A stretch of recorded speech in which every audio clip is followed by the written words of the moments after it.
Yes, hello, folks. Welcome to Beyond the Pitch. I'm Phil Brown, of course, as always, joined by the fantastic Martin Walwork, and absolutely delighted to be joined over a second in a long series of shows with the superb Coach Emmanuel and Paul Bright, Technical Director of Coach Emmanuel here in the US. Coach Emmanuel, of course, is probably the world's premier portal for coaches and for young players or people of all ages, of all backgrounds, to learn about the game. Doesn't matter if you're just brand new to the game. It doesn't matter if you're a highly decorated coach. There's so much for everybody to learn. We on this show background questions on things that parents in this country, coaches in this country, will have questions on. And Paul's going to join us every week to help address some of those questions. If you've got questions that you'd like us to ask, just drop myself a line at Malakines, the show at Beyond the Pitch, Martin, of course, at Walwork, or you can follow the Coach Emmanuel or Paul Bright Coach. We'll put links in the videos for anybody that wants them. So, anyway, how's things, boys? All good, my end, mate. How about you, Brighty?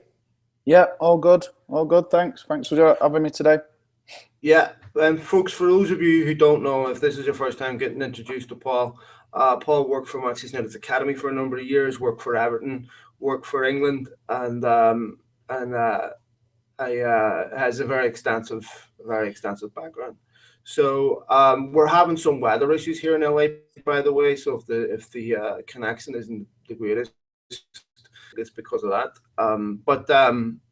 Brady, mate, first things first, I want to get into a big issue in football today, youth football, which is concussion, sorry. As we know, the regulation here in the US, we have banned kids. Is it up to 10 years of age they can't hit a ball? I think it's all the way up to 11v11, so I think it's U12, U13s, yeah. Yeah, 13. There's certain regulations saying you can head a ball certain amount of repetitions in practice per week, and then regulations in the youth game, in the really early game, as in regards no heading during game situations.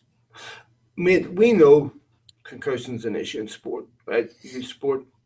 Tell me about the benefits, the pros, the cons. What's the knock-on effect in not teaching kids how to head a ball? Do the benefits far outweigh the cons, or what? From me, I think the first thing is young people's safety is absolutely paramount. As a coach, you can forget any coaching, you can forget, trying to win trophies or trying to develop. You've got to make sure your players are safe. That's first and foremost. And I know there's been quite a lot of discussions, even back in the UK this week, funnily enough, about looking at heading and banning heading. But the thing what struck me the most is there was a doctor, Dr. Reynolds, who works for Alzheimer's UK back home, and he said it's a combination of things. It's age, it's lifestyle, it's genetics. The bottom line is the evidence to say heading a ball will directly cause concussion is probably not conclusive enough yet. But I can understand parents and players' concerns around it. Moving on to your question around what are the pros and cons, what are the benefits, heading is an integral part of the game at present, at professional level, at senior level, and at 11v11. To not teach it at younger ages, whilst they are teaching it in Europe and South America, may put US players at a disadvantage. I've worked with a group who play the 9v9 format, so U12, and they don't head it yet. And I'm watching these games, and there's occasions where the ball is there to be won and the ball is there to be headed, and there's unnatural movements to get out of the way of the ball and not head it, because if they head it, they get penalised with a free kick. Now, these movements, as soon as they move up to 11v11, are different. And there's got to be, safety is paramount, but there's got to be a safe way to teach the technique of heading whilst not obviously exposing young people to any harm. Martin? Yeah, I mean, obviously there's two aspects, isn't there? There's the technical side of it, and there's a safety side of it. Obviously, we're both youth coaches, and my 09s, my 7-year-olds, obviously they're at that stage, not allowed to head the ball. And as you touched on just then, I mean, it technically becomes a problem. You see corner kicks come in, and the kids are looking around. What do we do? Try and get out of the way. You see the kids getting themselves in all kinds of a tangle trying to get out of the way of the ball. So technically, the game's going backwards because it takes a lot to then coach that out of them and to coach the determination and the confidence to then go and head a ball when you step into the 11v11 format. But as you said, the safety is paramount. Do you think that England or UK is now taking a lead off the NFL with the concussion syndrome? Obviously, we have the ex-NFL players, you know, with dementia and other issues have come from that, who started suing the game because they weren't privy to all the facts. Do you think the UK has taken that lead, or is this a separate incident? Because I know there's the talks of dementia now in the game and trying to correlate that with heading the ball earlier in life. That's come about as well in the UK through Jeff Astle, who developed dementia and obviously passed away, and his daughter's been quite vocal on it.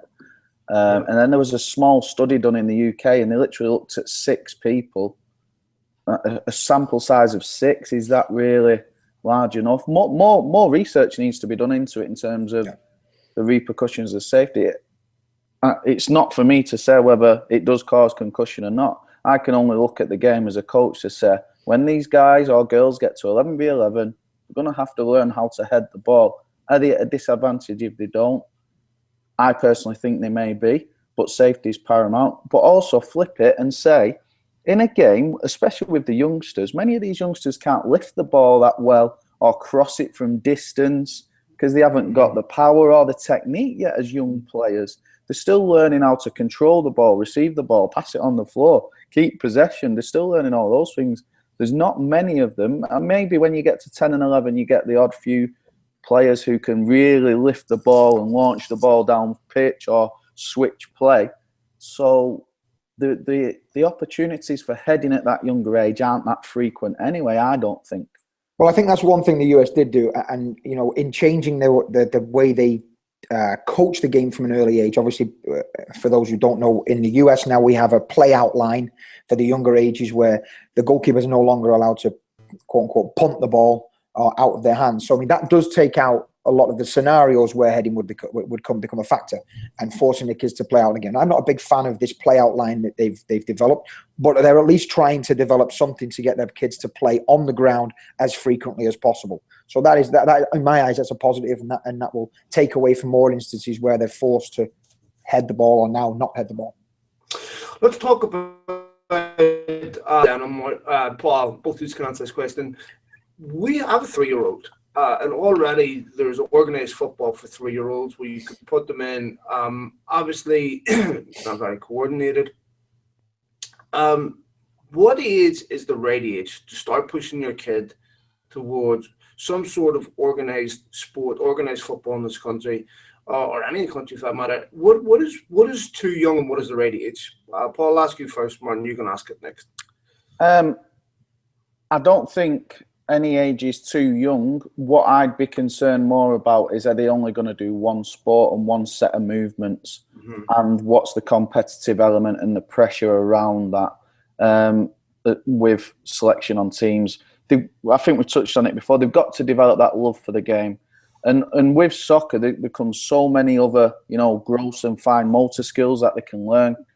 Foot-eye coordination, hand-eye coordination if they're doing any goalkeeping or throwing. Multi-directional movements at different speeds, awareness. There's so many positives, but the danger is as well, do you want early specialisation? Because with that, what I mean by that is you get into soccer at such a young age or any other sport, and that's all you do. Now, there's certain sports what lend themselves to early specialisation, like gymnastics, for example. You need to be in it early, develop those movements, that range of flexibility, if you're going to be successful. But then the long-term career, most of those Olympic athletes are in the late, or some of them in their early teens when they're competing at international level. Soccer can be a late specialisation. So whilst you need to learn the techniques early, it doesn't have to be the only sport you do. Some of the best kids I've seen do martial arts as well as soccer, or they'll play rugby league, or they'll play other sports. Tennis is a fantastic sport for soccer players because of the footwork and the side-to-side movements and the hand-eye coordination and judging of distances and projections of the ball. So to answer your question from my standpoint, there's no age what's too early. Know your child, know what they can deal with and what they're expected to do. Soccer's a game. It's a game. It's fun. Make sure they're having fun at that young age. If they're learning something as well, fantastic. But for me, and I'm a parent as well, and my daughter's playing soccer, but she's also doing martial arts and she loves swimming and I want her to do as much as she can until she gets to a point where, well, which one do you really want to specialise in and take seriously, if any? Or do you want to just carry on having fun? So it's a balancing act, and it's knowing your child, and it's giving them exposure to everything. But I don't think there's anything wrong with that. Yeah, I think what we're be careful of as parents, obviously all three of us parents ourselves with young children, is pushing into a game because we love the game. Yeah, you know, right. I think you've got to be very, very careful. Look, you know, Paul, you and I both played at a very high level there. And look, I want my little one to play, but if it's, I'm by no means, I say this, but I'm going to try by no means to push him in there and you know, force him to be out there. It's got to be fun. There is no right or wrong age, as long as they're in somewhat organised where we know they're well looked after and they get in the right direction. But I just be very careful about making sure the kid's in the sports for the right reasons, and it's not a parental reason why the kid's playing the game. Obviously, we're the ones that have to take them there to begin with. But if it's evident that there's no interest in being there, you know, we can't force the issue. All right. I want to ask both of you a question. Something that's comes up a lot when it comes to US youth soccer, and that's the value of academies. Some people say they're overrated. Some people say they're an important part of youth development. When we look at academies in the US, we see MLS clubs spend a lot of money on trying to develop them. Again, Paul, you start first, Martin. Maybe you will answer. Do you think academies are overrated, Paul? I think in the US, it's a new system and a new structure. I know the US Soccer Federation have just released the Development Academy Leagues, and I know a number of MLS clubs are now building their own academies. Are academies overrated? Again, I'm not sitting on the fence. It depends on what they're getting taught within there. If by the time, so Development Academy starts, I think they've gone down to 06 now, which is U12, which for me is a good starting age to say I'm going to specialise in that sport, which is soccer. They're getting 4 or 5 times a week training. Some academies, so I know LA Galaxy on the West Coast are doing a blended learning program where they'll do education as well on site, which is fantastic, by the way. I love that model of looking after the player on the pitch and off the pitch. So again, you've got to be careful with burnout, but I think my opinion is the academy model, if what's delivered there is right, is a good model because it's the right age group.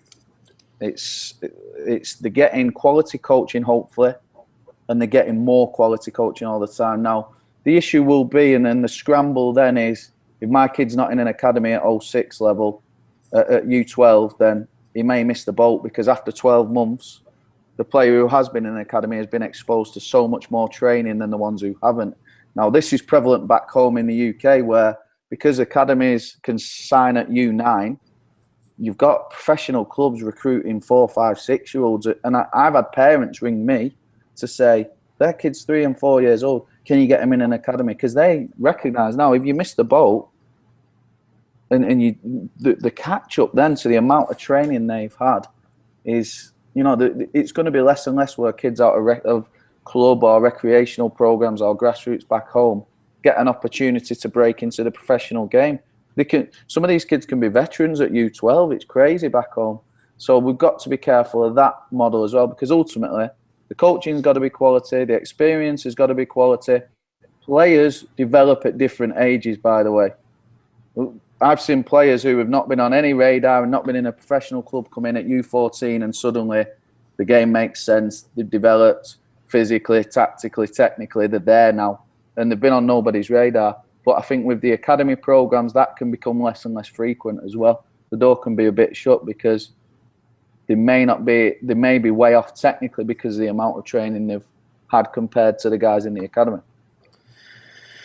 Yes, a slightly different view on my side, because obviously I'm in a club that has an academy, and it seems to me that a lot of the clubs, now for those who don't know, obviously you've got your professional clubs with academies. I'm not talking about that. I'm talking about your everyday Sunday league clubs, the club system in certainly in our area in California, where for a lot of people it's a status symbol. If my kid doesn't play academy, my kid's not going to make it, and that's absolutely not true.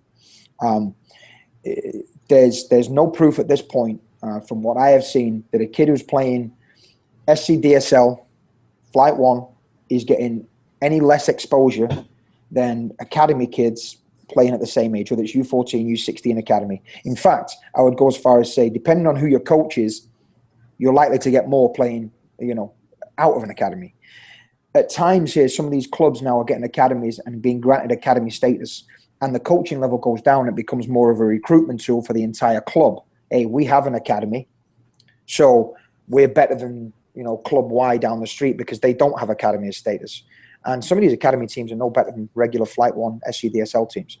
So you've got to be careful which academy we're talking about. And as Brighty says there, as long as the coaching's there and it's not about recruitment, as long as when they get in the academy, are they getting the correct coachment and the correct information from the leaders, and they're not just using that to make more money, because it does cost a lot more money to play academy than it does to play regular club soccer. So it's a fine line, but find the right academy. Galaxy is one, a superb academy there. They're doing the right things to move their players forward. I know other club systems and club academies that are doing it as a recruitment and, making a name off it and trying to be better than Club Y down the street. It's funny, Martin, that you said that, because I've got an 06 team and they're not playing academy. They'll be playing Flight 1. Mm-hmm. And I personally believe that some of the players that we've got are very, very good. I can't wait to work with them. And there's other players and parents contacting me and asking, well, this isn't an academy. We've got pathways to an academy, but it's not an academy team. And my response is, well, go and have a look. Go and see what the coaching's like. Go and see how many players they've got on their squad and on their roster. Watch me in a session, work with the players. Mm-hmm. Because if they work with me for 12 months, for 2 days a week, I'm going to back myself to say, I can give them X, Y, and Z and learn them about the game, and they'll leave a better player if they choose to leave the year after, 2 years after. Again, it depends on the whole experience. How much game time am I going to get? What's the coaching? And where am I going to be in 12 months' time? You don't have to be in an academy, and coming back to Martin's point, straight away to reach the pinnacle. People think if they're not in at the start, they're going to miss the boat on it. No, not true. People develop at different rates, and some players will need the quality coaching. Other players will need to play at the highest level because they can work the game out for themselves. Mm-hmm. Yeah, there's not many of them. Definitely. I think what we're saying really, and we're both in agreement here, ultimately depends on the coaching. You can be in a so-called great academy with a poor guy who doesn't have your best interests at heart, has the club at heart, and then you could be somewhere else with a fantastic coach who has your interests at heart and your development at heart and become a better player. All right, folks, we'll leave it there. Thanks for tuning in. Short video as always with these. We'll get more topics next week. We'll have Paul back next week. If you've got something you want us to discuss specific to youth development, drop us a line at the links provided. Brady, thanks very much, mate. No problem. Thanks, Phil. Thanks, Martin. Cheers, Brighty. Cheers, Talk to you soon, mate. See ya. Bye-bye. Bye.